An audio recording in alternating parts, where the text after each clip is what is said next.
hi, I'm Steve Carr from Talking IoT. I'm at Embedded World 2025. I'm on the Nanopower stand, which I came across via an old friend who pointed me in this direction.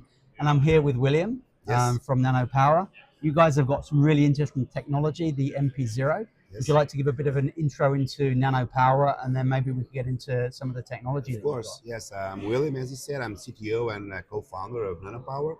So, and we developed kind of a standalone power management IC, which the idea is to behave as a system controller to lower power. So, basically, we sit in the middle between the host, the from a standard system between the host and the sensors, and we get a configuration from the host to be able to manage the sensors in a way the system owner wants it to behave. So Okay. basically, how we work, as you see here, we work in between the host. So We let me just hold that up, actually.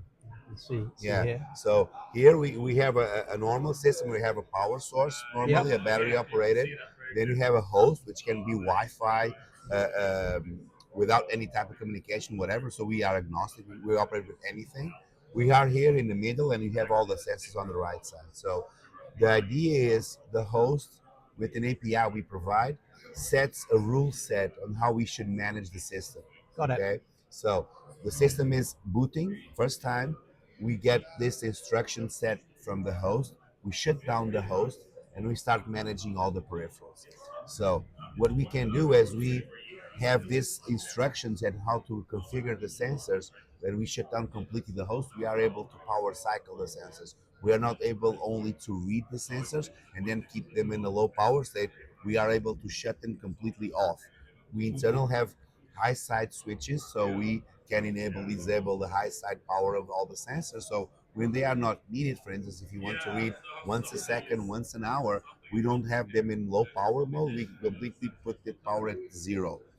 While we are doing this instruction and understanding what behavior should be taken the next step, we will drain below 100 nanowatts. So we are around Okay. 80 nanowatts doing this. Right. So we are way below any type of MCU, low power IO. So when we cut off power, we are running around 80 to 90 nano, still managing. So we have RAM retention. We keep state of the Yep. system. We are able to we count time, so we have events which are not dependent on the sensor, so we can have a keep alive timer or a timer where you want to read sensor from time to time. And we also have another feature which we added in our last revision, which was managing harvesting, because we started to integrate harvesting technology in our systems and our demos, and we found out that they don't manage the harvested energy they harvest. Yeah, yeah. So at the end, the system doesn't know how much harvest energy is there, if it's enough, for what, for booting partially the system, the full system, sending data. How much data can we send with the energy we have? So what we've done, we improved our first Gen 0 to Gen 1. Now we are on Gen 1, Okay. second tape out, full wafer production, and we are able now to monitor and manage this harvested energy. I will give you an example. You are a system engineer, you want your system to wake up hourly. If Yep. nothing changes in the system, it's okay, but you want to know the state. If you only harvest 0.99 units of energy, you need one to boot and send data. You will always brown out the system. So you will wake up, try to send, and at very end, this will brown out, Got it. reset. Got it. So what we are able to do is we have the data. We know that we don't have enough energy. We wait. So we don't follow the rule of the time. We follow the rule of delivery, because we have this option. We don't follow by our intention. We have an option. So when the host sets rules, there is one rule that means if everything is okay, but you don't have energy, I prefer to wait a little bit more and send data. For instance, instead of 1 hour wait, we have 1 hour 10 minutes. And then we send data, and sending 24 times a day. We send 23, but good 23 is not bad 24. Got it. So your packets are going to be delivered correct Yes, every time. yes, but the thing is not brownout. So you have, if you look at the system like this, you drain energy doing nothing. Yeah. So we want nothing because you lose the information. Of course, you have done it before. You gathered the information. Everything was perfect. But what you need is delivery. Yeah. Yeah. So the system, the AI back end, wherever is running to make decisions, doesn't get information. So then the system thinks you are dead. No, so this is bad on a Yeah. point of view of having something to control, because the idea is control IoT systems, wearables, implants. So we are on this type of areas looking at good use cases to work with. So on the IoT side, which Yeah. is obviously we have an audience which is based around IoT, I kind of see this as almost allowing you to deploy and forget Yes. because, I mean, currently there are loads of issues with batteries being deployed. Yes. They say they're going to last 10 years, they Yeah. last Yeah. 3, 4 years, 5 years, whatever.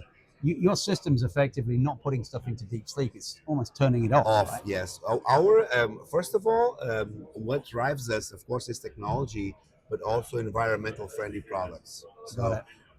the first goal we want in the beginning wanted to achieve was avoid battery disposal. So what we are doing now with the harvesting and solid state batteries is that we are able to operate the system without any maintenance. So we call it Right. maintenance free. So for instance, we have a demo there on my back, which is kind of an indoor building automation system. So we are Hmm. able to measure light intensity, temperature, pressure, presence. We can measure movement for an alarm system, and this system relies only on a small PV. And Right. we have several options, several flavors for the solid state battery. We can have Carrot Charge, which is it's a multi-layer battery from TDK. We partner with them. We can use a organic cap, super cap from Ligna. We can use a solid state from from a Maxell. So we have a lot of options to prove that we first are agnostic. This is Yep. really important, and we can have a system which you buy to monitor your home, like AVAC or temp, whatever, and you just drop it there and you forget it. You never take Awesome. care of it anymore. This is the idea, because I'm a technical guy, and I don't want to. It happens now. I don't want to buy something that should help me, and I need to take care of it. Yeah. So I need to look if the battery is okay. I need to change this, change that, check if there is enough light to power it up. No, I don't want this. I want just to put it there and forget about it. But that's a critical element of IoT, right? Yes. You're meant to deploy and forget. Yes. Many sensors, low cost sensors, Yes. you just want to put them out, forget about them, and know that they're going to run for that period of Yeah. time. So, in terms of where you are in your evolution, are you taped out yet on any of your Yeah, silicon? yeah. Or? We already are on the second full wafer production. Uh, our generation one met our expectations in functionality. Only had a small issue on the IP, which we had a small problem in some floating gates, which led to a little bit higher current consumption above a voltage level, and we found the issue. And normally, when we produce, not we, in this IC Yeah. production, wafer production, you don't produce the full wafers till the end.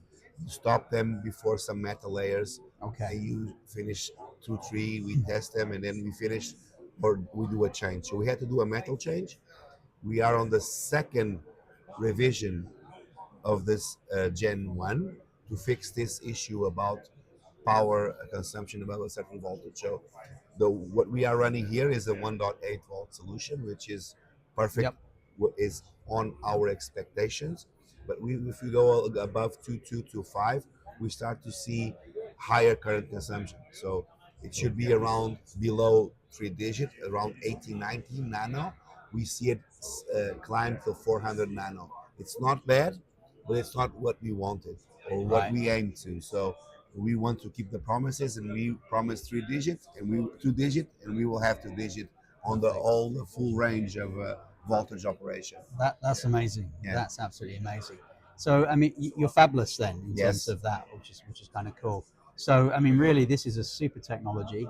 I can see it really having a place to fill in the Yeah. market, especially in the IoT market. So, kudos to you and the team for developing that. When would we expect to see it actually on the market? Yeah, so we already have early adopters, high volume IoT remote monitoring devices in our list.